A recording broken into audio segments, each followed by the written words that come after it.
Salut les passionnés, aujourd'hui nous allons voir la deuxième partie des métiers dans la parfumerie. Ce sont les métiers liés au choix du parfum final, c'est-à-dire celui qui va être présenté au client.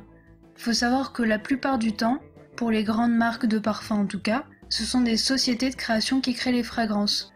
Les marques mettent parfois même plusieurs sociétés de création, et donc plusieurs parfumeurs, en compétition pour trouver la perle rare, le parfum qu'ils voudront vendre.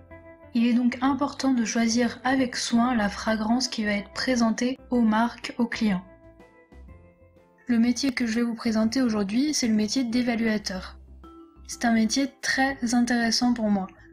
Donc une fois que le parfumeur pense avoir répondu correctement au brief, il présente un ou plusieurs essais à l'évaluateur.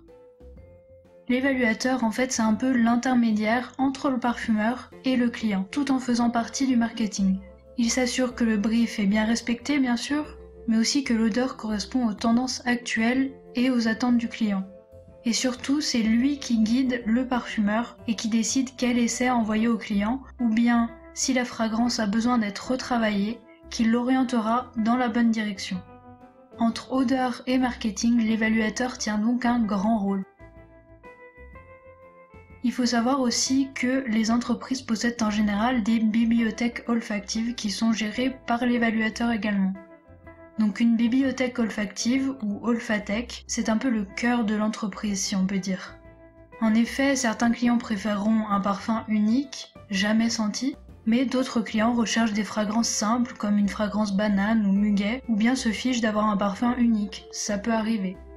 Dans ce cas-là, l'évaluateur peut parcourir l'olfathèque pour trouver des fragrances déjà formulées et qui ne sont pas réservées à un unique client bien sûr, pour les envoyer telles quelles au client. Ensuite, peut-être que le client trouvera tout de suite son bonheur dans les échantillons envoyés, ou bien il pourra demander un retravail d'une des fragrances, par exemple une banane plus fruitée ou un muguet plus vert.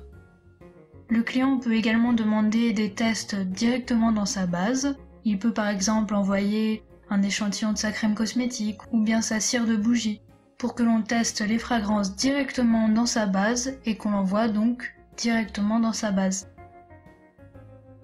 Selon l'entreprise, ça peut être le travail de l'assistant parfumeur ou bien directement des personnes en charge de l'application s'il y en a. Ça peut être aussi le travail de l'évaluateur si c'est une très petite entreprise. La plupart du temps, c'est quand même le client qui fait ses propres tests, surtout dans les grandes entreprises. Et ces tests, il les fait directement avec les échantillons qui lui ont été envoyés. Voilà, merci d'avoir regardé cette deuxième partie, j'espère que vous avez découvert le métier d'évaluateur.